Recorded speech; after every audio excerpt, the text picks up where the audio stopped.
Hello folks, the new Spiral Abyss is out for version 3.8 and this one changes floors 11 and 12. We don't have the annoying elemental beast in floor 12 anymore, so it's actually a lot more fun this time around, and we don't have to fight two Cryo Abyss heroes this time. It's a lot less stressful on our staminas and cooldowns, and overall, this patch's Spiral Abyss is much more enjoyable and fun. In floor 11, you only need to worry about chamber 2 and 3. Chamber 1 just has regular enemies and you defend a pillar, so you can take your time and take it slow. Chamber 2 has a Pyro Abyss Mage and a Cryo Mage, so you want a Hydro and a Pyro in Team 1 to counter this. And the same goes for Chamber 3. You want a Hydro and Pyro to counter these two. The Team 2 doesn't really matter what you have. A big AoE team is good, just do a better DPS team on the second half. Floor 11-1 first half. This one has no time limit, you just need to make sure the totem doesn't get hit. So to start off, run to the opposite side where the crab robot is. If you're lucky, one or both of these snake robots will dig underground and kind of teleport to you. It didn't happen in my case, but if you're far enough from the totem, they're not going to attack it. Either way, just focus on the melee crab first, then go to the closest snake next. Once you defeat these three, 2 prisms and the octopus will spawn. Go after the prisms first since those do attack the totem in the middle, but the squid doesn't, so go to the closest prism and defeat that, then go to the other one. You can save the squid for last since they will keep following you and ignore the pillar. Remember, there's no time limit here, so just focus on not letting the pillar get hurt. For the second half, we have 4 waves of enemies, but they all spawn next to each other, so it's not that bad. The first one have 3 enemies spawning on the north side. Once you defeat all 3, then go clockwise for the next group to spawn. This will happen for 4 waves, and the first 3 waves have enemies that can be CC'd pretty easily, so do your best to move them away from the pillar. The last wave will have the pair of samurais that you want to take down at the same time. Their gimmick is when one of them dies, the other will get mad and heal up and no longer get CC'd. Just take your time lowering both their HPs, then defeat them together. Or pretty close together. Floor 11-2, first half. This one has the Pyro Mage, so this is why we want a Hydro unit to break the shield. You can either go after the Mage first and destroy a shield quickly, then take care of the 3 range Hilichurls. Or you can go to the Shaman. If you're far away enough from the Pyro Mage, it will teleport to you and save you a little time, so it's up to you which strat you want for the first wave. For wave 2, we have 3 melee units. I suggest going towards the Hydro Rogue and let the Mutachurls chase after you. Not much to talk about for the second wave, 3 melee units, just AoE them down.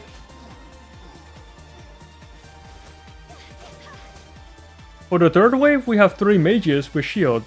And here's also why we want to bring a Hydro and Pyro unit. The Pyro will get rid of the Ice Shield, and the Hydro will get rid of the Fire Shields pretty quickly.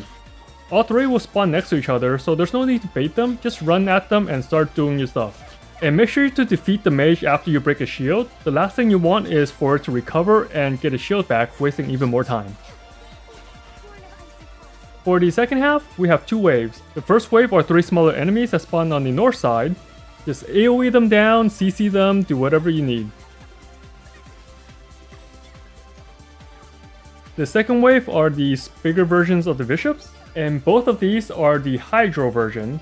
So if you bring a cryo character, you get free permafreeze on them once they get below half health. And if you have Farm Tenacity of the Millilith set, then you know how to deal with these.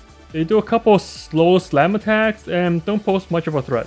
And they can be CC'd, just not vacuumed.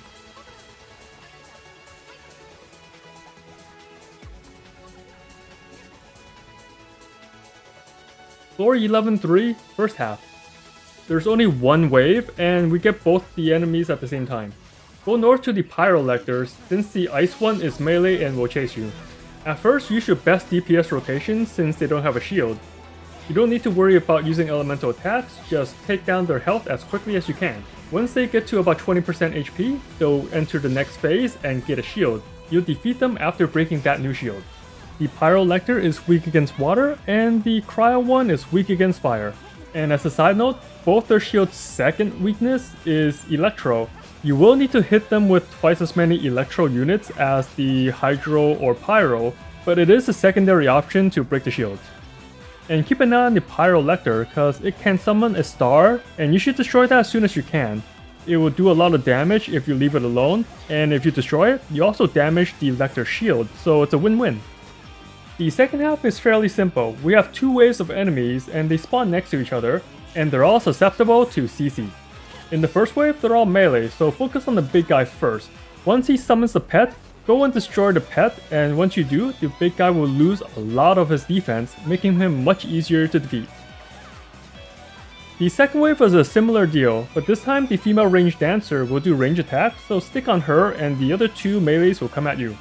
She will also summon a pet, and like all the Emerites that summon pets, if you defeat the pet, the summoner loses all their defense and becomes super weak and easy to kill. They're also stunned for a long time too. Floor 12 is actually easier this time around than last time since the Chamber 3 doesn't have the annoying elemental beast anymore. It has the two bosses, which is actually pretty fun to fight. For teams, you want a Hydro on the first half to take care of the shield. The Hydro also helps in Chamber 2 against the Pyro Gunslinger. Another thing you want is a Electro or Dendro in the second team to take care of this Matrix core. You don't need to have one, it just makes it a lot faster for the boss. Floor 12-1 first half. We'll be fighting a lot of wolves, so it's super important to have a healer since all their attacks do bleed damage and you're gonna need to heal up. You also need a Hydro character later on for the Pyro Lecter. But before we even get there, you want to have some AoEs against the wolves since we need to fight 10 of the small ones first. 5 will initially spawn, and then a new one will replace everyone as they die. Once all 10 are defeated, 2 of the bigger wolves and the Pyro Lecter will spawn. Ignore these 2 big wolves and focus on the Lecter first. Bring him down to 20% health so he gets a shield, then you can start worrying about the wolves. If you only have one Hydro character, then focus on the Lecter only when you have your Hydro abilities up to break the shield. If your Hydro attacks are down, then focus on the 2 wolves and keep ping-ponging like this to save time. As long as you're close to the Lecter, you'll keep doing damage to the wolves since they are melee as well. For the second half, we have 3 waves of enemies. The first 2 waves spawn pretty grouped up, so just focus on the middle enemy first. If you have an Anemo character, you can pull them in to make it easier to AoE.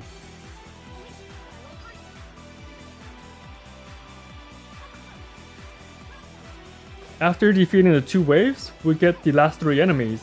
They are pretty spread apart. I like to focus on the Lava Churl first since it has a shield and I want to break that to do full damage. But the problem with that is it might be hard to bait the Lava Churl towards the rogue. So another strat is to go to one of the Hydro rogues and wait for the Lava Churl to jump to you instead of chasing it down. All 3 enemies here are melee, so it's not that bad, and the trick to fighting the rogues is to destroy the slimes they summon. Once you do, they lose all their range abilities and they're forced to chase after you. Floor 12-2, first half. At the start, go left or right to one of the Pyro Gunners and take it down. After defeating one of the Gunners, go to the other Gunner and take it down.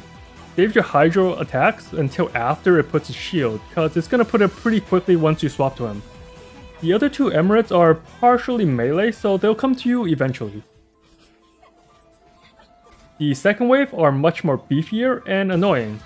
There will be 4 knights that spawn.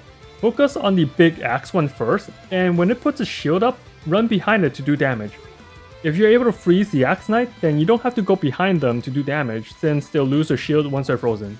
My recommended kill order is the axe knight first since it puts up a big shield, then go for the archer since he's range. After that, it doesn't matter if you focus on the spear knight or the flag bearer. Go for the one with more HP since they're both melee and the other one will run towards you anyway. To recap, axe first, then the range archer, then whoever has the more HP of the 2 that's remaining. For the second half, we'll be fighting the Matrix boss from the Sumeru Desert. It does pretty much the same thing as the normal version, so if you need a more detailed guide, click on the top right for the video link. The way to speed up fighting this boss is to have an Electro or Dendro character to destroy the repair bots. But you don't need to have that element, it just makes it a lot faster. In this example, I'm bringing a under-geared Raiden Shogun to speed up the kill enough to get 2 stars. The Electro attack does extra damage to the little drones with the white toughness health bar, as well as the repair bots. Just hitting the repair bots once with Electro or Dendro will break the boss out of its stealth and stun it, making it take more damage and not move for quite a while. Floor 12-3 first half. Focus on the Fima Emerald first, since she has the Hydro Aura that increases your cooldown, and you don't want that. The longer your cooldowns are, the longer the fight will last, so definitely take her down first. Once she's gone, focus on the Mirror Maiden. She has the Prism Aura, but that's not what we're worried about. We just want to bring her down before she gets CC immune to save on time. And the male Emerald is a melee unit anyway, so he'll keep chasing after you. Once you defeat the Mirror Maiden, focus on the pet that the summoner summons. Same deal with all the summoner type enemies, defeat the pet and the summoner will be stunned and take extra damage. And finally, the second half is to fight the Bishop dual boss. You'll see 2 health bars on top. The ice one is on the left and the electro one is on the right. You will need to take them both down at the same time, otherwise the other will revive and recover about 40% of their health, which is more than enough health to kill your run. Just focus on one at a time and cleave whenever you can to get some extra damage in. This boss has 4 attacks that you have to worry about. The most annoying one are the ice and lightning balls that each one shoots out. It has a lot of startups, so it's easy to tell when they're doing it if you are paying attention. You should dash iframe or ult to dodge those balls. Getting hit by either of those will drain a lot of your energy, and you don't want that happening. The second attack to watch out for is when both of them go towards the middle and shoots a little beam around them. It doesn't last that long and the beam doesn't even make a full circle around the room, but if you are inside that AoE under them, you'll take a lot of damage. There are 2 ways to handle this attack. One is to stay away and use range attacks until the AoE under them is gone. The second method is to go in and use your ultimates. Since they are together, this is a very good chance to double your damage, and you are immune while your ultimate animation is playing, so save your ultimates for then to try to get some extra hits in. Another simple attack is when they group up and they start shooting a lot of shards. The shards don't do that much damage, so if you have a healer, you can just brute force and tank it and just keep doing damage. This is also another good chance to get some free hits in since they're not moving during this channel. And the last attack to watch out for is when one of them puts their tail into the ground. They will make a huge danger AoE around them that will shoot out spikes or lightning under your feet. This one actually does a good amount of damage and it lasts a long time too, so you can't really stand still and ignore the entire attack. Just be careful and use your dodge to ignore some of these spikes and your ultimate to ignore the others. And remember, keep an eye on their health and try to bring them down at the same time, since one will revive if you don't defeat both of them in about a 10-second window. Anyways, hope this Spiral Abyss guide helped. This version feels a lot less annoying than the previous one, and if you're having trouble getting 9 or 6 stars, then just go with 3 stars or even 0. Each set is only 50 Primogems, and is it really worth spending hours and hours to just get those 50 Primogems? Well, that's for you to decide. Thanks for watching, and as always, have fun out there, traveler.